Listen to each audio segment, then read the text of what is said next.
Et si les États-Unis se divisaient en 9 nouveaux pays? Bon, tout d'abord, une petite précision.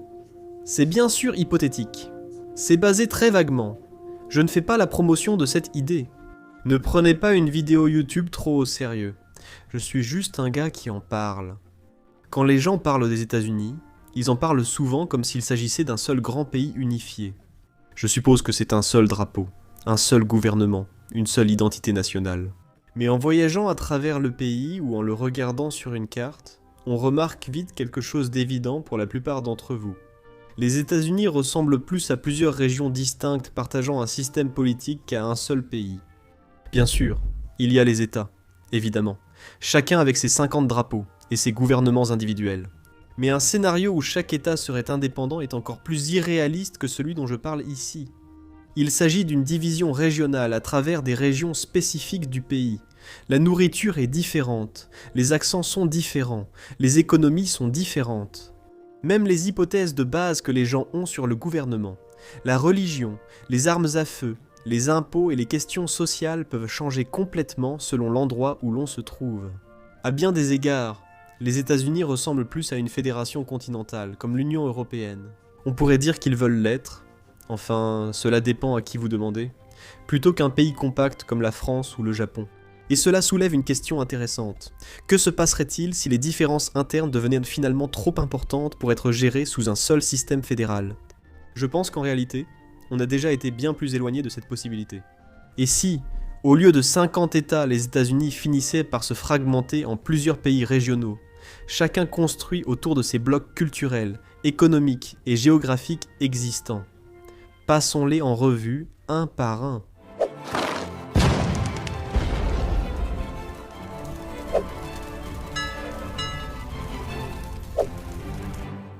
En partant du nord-est, voici le pays préféré de tous qui n'existe pas.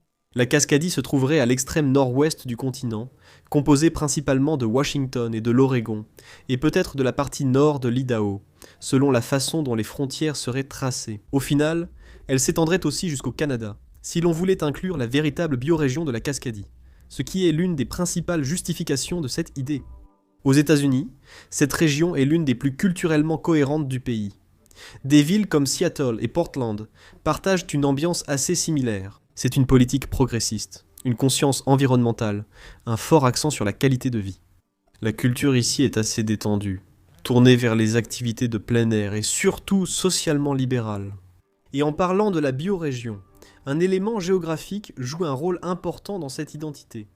La Cascadie est marquée par ses forêts denses, de fortes pluies, des montagnes et un littoral accidenté.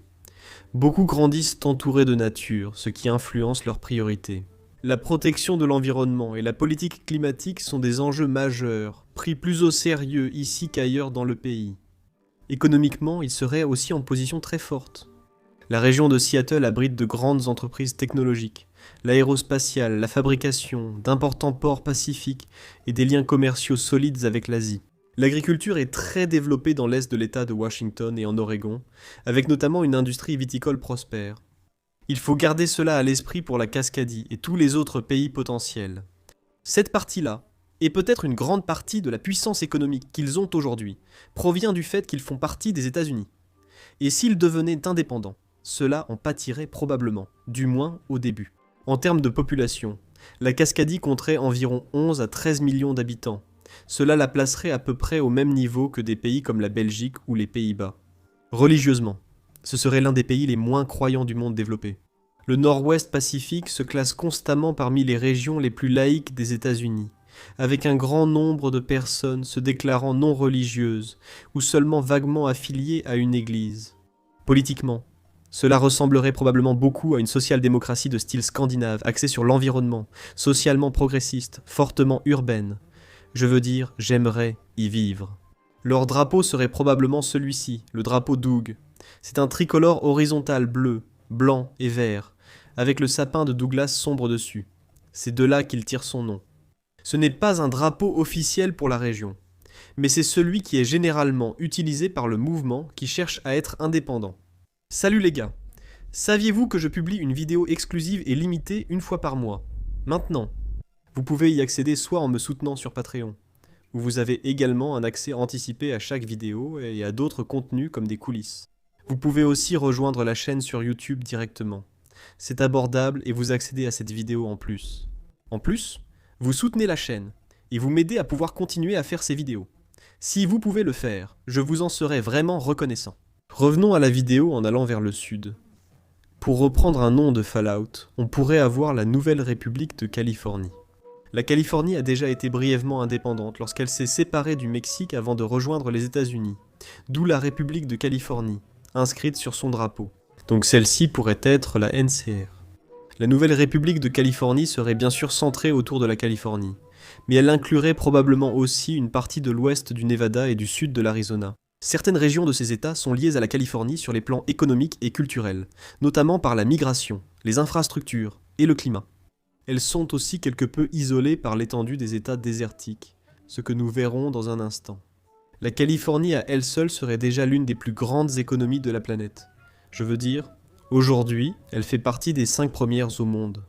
Ajoutez l'économie touristique de Las Vegas et la croissance des secteurs technologiques et manufacturiers en Arizona. Même si je ne suis pas sûr qu'une grande partie de cela se trouve dans le nord, mais dans tous les cas, cette région devient un poids lourd mondial. Le nouveau pays aurait probablement une population comprise entre 60 et 70 millions d'habitants. C'est plus que le Royaume-Uni, et pas si loin de la France. Culturellement, ce serait l'un des pays les plus diversifiés au monde. D'importantes populations hispaniques, surtout dans le sud de la Californie et en Arizona, ainsi que de grandes communautés asiatiques, en particulier le long de la côte. L'espagnol deviendrait sûrement aussi important que l'anglais dans plusieurs régions, ce qui est déjà presque le cas. Aux États-Unis, la culture est surtout urbaine et côtière. Los Angeles, San Francisco, San Diego et Las Vegas domineraient l'économie et la politique. Le divertissement, la technologie, le tourisme, l'agriculture et la logistique joueraient des rôles majeurs. Ce serait une économie assez équilibrée. Politiquement, elle pencherait probablement fortement vers le progressisme, comme son voisin du Nord. Vous auriez des lois environnementales strictes, de fortes protections des travailleurs et des services publics proches du modèle européen, mais sans totale unification. Les régions de l'intérieur, comme la vallée centrale de Californie ou l'Arizona rural, sont assez conservatrices. Ainsi, même dans le nouveau pays, des tensions culturelles et politiques persisteraient entre zones urbaines et rurales.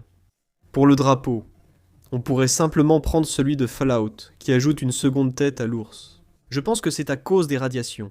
Mais si on ajoutait une troisième tête, peut-être que cela pourrait symboliser les 3 États qui s'unissent. Je ne sais pas, c'est juste une idée.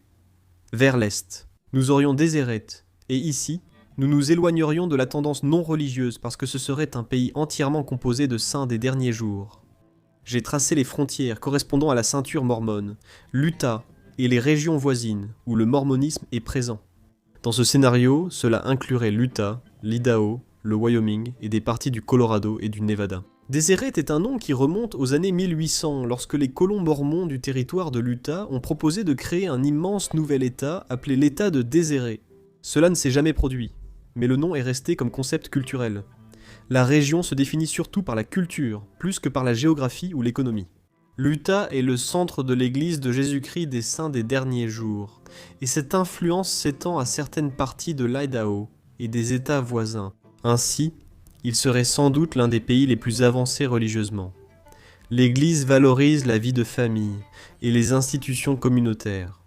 Elle jouerait probablement un rôle central dans la culture publique. La population atteindrait sans doute 8 à 10 millions d'habitants comparables à l'Autriche, au Portugal ou à la Suisse. Économiquement, elle serait certainement plus petite que ses voisins côtiers à l'ouest, mais resterait stable. L'Utah possède un secteur technologique en pleine croissance. On le surnomme souvent les Silicon Slopes. Il y a aussi l'exploitation minière, l'énergie, l'agriculture et le tourisme, liés aux parcs nationaux et stations de ski. Ce serait sans doute un État socialement conservateur, soutenant les politiques familiales traditionnelles et limitant l'intervention gouvernementale dans certains domaines. Bien que l'Utah soit aujourd'hui réputé plus pragmatique et moins conservateur socialement que d'autres régions conservatrices des États-Unis, il pourrait donc conserver cet aspect en raison de la dimension religieuse. Des habitants de l'Idaho, de l'Est de l'Oregon ou de la Californie pourraient s'y installer pour fuir ce qu'ils considèrent comme un cauchemar politique. Dans leur nouveau pays, ils utiliseraient sans doute le drapeau tenté en 1850, ressemblant à celui des États-Unis, mais avec uniquement des bandes bleues. Le canton comporte également un cercle de 12 étoiles, avec une grande étoile au centre, Apparemment, la ressemblance n'est qu'un des aspects qui expliquent son apparence. Certaines justifications affirment que les 12 bandes blanches et bleues représentaient les 12 tribus de l'ancienne Palestine, et que les 12 petites étoiles sont pour les apôtres, la grande étoile représentant Jésus-Christ. Ensuite, nous passons à ce qui serait, je pense, le plus grand de tous ces nouveaux pays, du moins en termes de superficie, une nation que l'on pourrait potentiellement appeler l'Union des Grandes Plaines. S'étendant au centre du continent, elle inclurait le Montana, le Wyoming, le Dakota du Nord et du Sud, le Nebraska, le Kansas, le Missouri et l'Est du Colorado. La région se définit par son paysage, de vastes plaines ouvertes, des terres agricoles à perte de vue et de petites villes dispersées sur d'immenses distances. C'est sans doute une vision extérieure stéréotypée, mais c'est à cela que je pense. Pour moi, le Far West évoque ferme, vaches et cow-boys, mais je peux me tromper. N'étant pas américain, je ne connais pas vraiment la culture là-bas. Malgré sa grande taille, c'est l'une des régions les moins peuplées des États-Unis. De nombreuses communautés déclinent depuis des décennies, les jeunes partant vivre dans d'autres États. Pourtant, les Grandes Plaines ont un atout précieux, nourriture et énergie. La région produit d'énormes quantités de blé, de maïs, de soja et de bétail. Elle possède également d'importantes réserves de pétrole et de gaz, surtout dans le Dakota du Nord. La population serait d'environ 15 à 20 millions de personnes, mais répartie sur une vaste superficie. Ce serait l'un des pays les moins densément peuplés au monde. Culturellement, les Grandes Plaines sont profondément rurales, socialement conservatrices, majoritairement protestantes. La fréquentation des églises est élevée, et les valeurs traditionnelles dominent encore une grande partie de la vie publique. Politiquement, il semble privilégier l'idée d'un gouvernement limité, de faibles impôts, de fortes subventions agricoles, ce qui va un peu à l'encontre du principe d'un petit gouvernement. Il deviendrait probablement un pays fortement axé sur les exportations, en particulier dans les domaines de l'alimentation et de l'énergie. Comme je l'ai dit, peut-être envers les nouvelles nations voisines, il n'existe aucun mouvement pour l'indépendance de cette région, ni aucune référence historique sur laquelle nous pouvons nous appuyer. Le drapeau potentiel reste inconnu, mais j'ai trouvé sur Google un drapeau créé par Lumpin1846 sur Reddit. Il est assez cool. Il utilise le bison que l'on voit sur le drapeau actuel du Wyoming pour représenter la faune et l'environnement. Les triangles rouges symbolisent les rocheuses, le jaune les prairies, et le vert la forêt. Je l'aime vraiment, et pense que ce serait un bon choix de drapeau ici. Avant de continuer vers l'est, allons un peu vers le sud, et jetons un œil à ce que pourrait être une grande république du Texas ici. Elle serait construite autour de l'État moderne du Texas, bien sûr, mais pourrait aussi inclure l'Oklahoma et le Nouveau-Mexique. Le Texas a déjà l'une des identités indépendantes les plus fortes du pays. C'était une république indépendante au XIXe siècle, un héritage qui influence encore sa culture politique. À l'époque, ses frontières revendiquées incluaient aussi certaines de ses régions. Avec une population de plus de 30 millions d'habitants, le Grand Texas serait comparable en taille à des pays comme le Canada ou l'Arabie Saoudite. Sur le plan économique, ce serait une puissance. Le Texas dispose de vastes réserves de pétrole et de gaz, de ports majeurs sur la côte du Golfe, d'une industrie technologique en expansion à Austin, et de grands centres manufacturiers à Dallas et Houston. Il pourrait aussi renforcer ses liens avec le Mexique comme pays indépendant, augmentant ainsi son potentiel économique. La région est culturellement diversifiée avec une forte influence hispanique, surtout dans le sud et les grandes villes. L'espagnol serait sans doute une langue importante dans la vie publique, comme en Californie. Politiquement, il serait sans doute conservateur, surtout pour les impôts, la réglementation et les lois sur les armes à feu. Mais les grandes villes comme Austin, Houston, Dallas, San Antonio sont déjà de plus en plus libérales, donc il y aurait certainement encore des tensions politiques internes ici. Leur drapeau serait, je suppose, simplement le drapeau du Texas. Peut-être qu'il pourrait ajouter 2 étoiles supplémentaires pour l'Oklahoma et le Nouveau-Mexique. Maintenant, restons un peu dans le sud, parce que je pense que dans ce scénario, un autre pays potentiel qui pourrait émerger à l'est serait une sorte de confédération Dixie. Le nom est sans doute exagéré.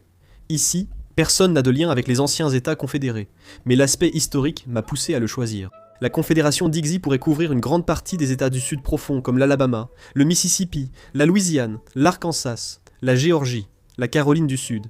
Et ici, j'ai aussi inclus la Floride, même si, il faut l'admettre, elle a sa propre réalité.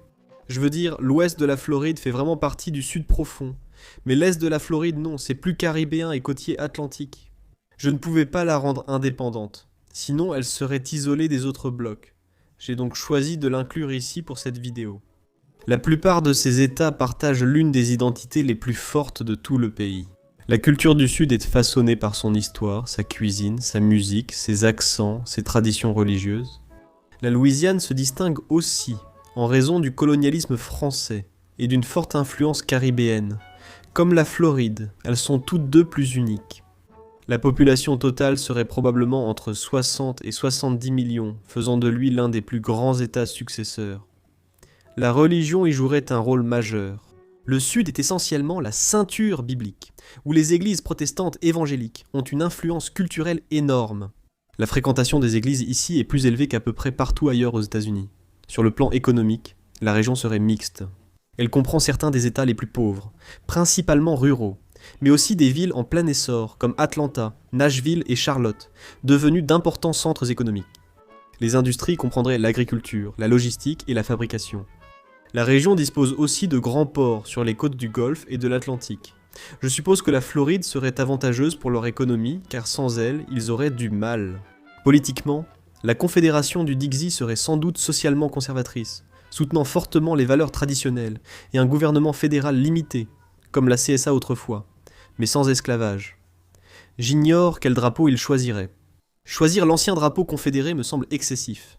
De nombreux drapeaux en ligne utilisent plutôt la fleur de magnolia comme symbole d'unité du Sud. Celui-ci, proposé par Sibérien sur Reddit, est plutôt sympa. Peut-être que ce serait un bon choix pour eux. Enfin, en remontant vers le nord et un peu vers la côte est, on pourrait commencer avec une autre région qui pourrait devenir un pays à part entière, une Ligue des Appalaches.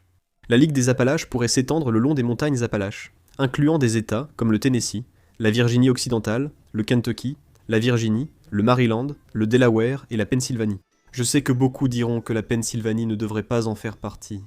Elle devrait faire partie de la Nouvelle-Angleterre, sinon New York et le New Jersey non plus. Je voulais juste un État couvrant toute la chaîne des Appalaches.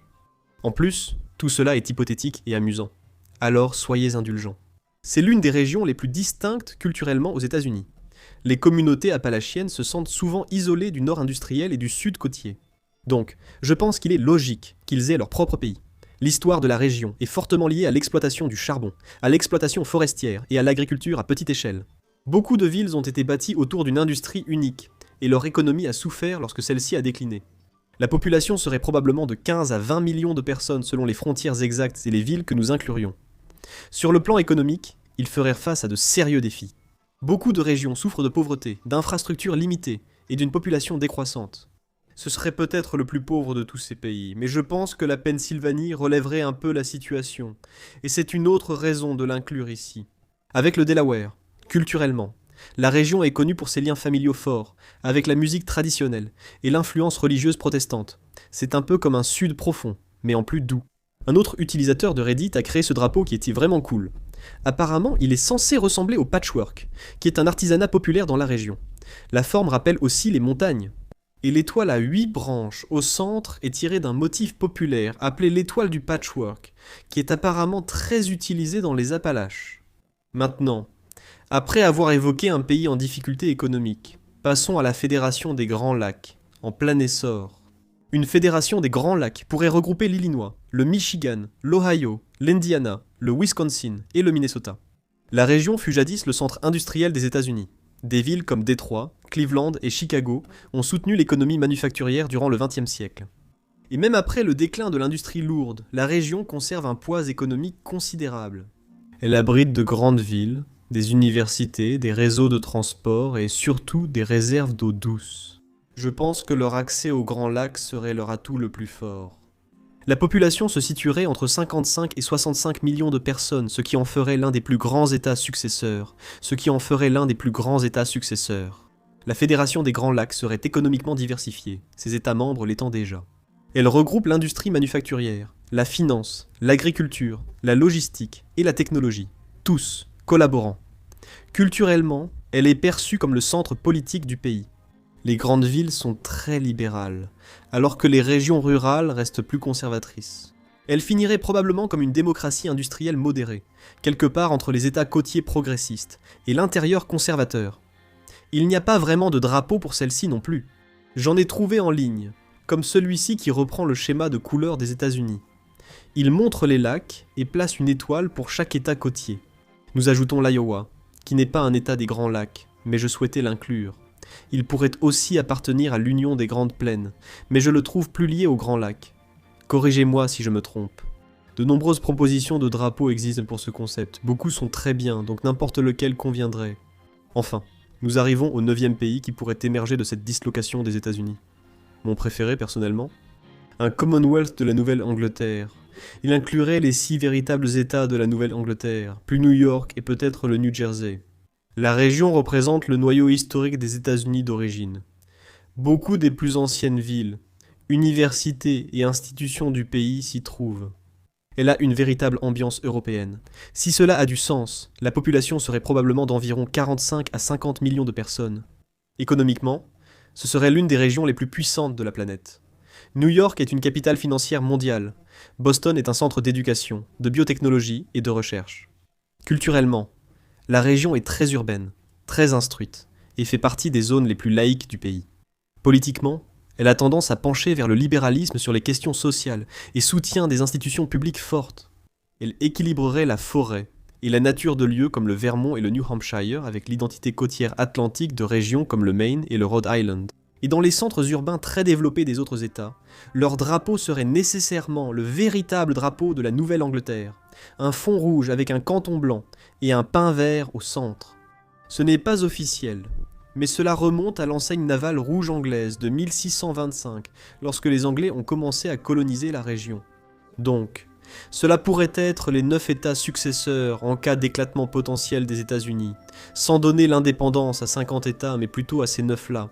Des régions spécifiques qui s'uniraient entre elles, en se basant sur l'histoire passée, une identité culturelle partagée, et des bi-régions.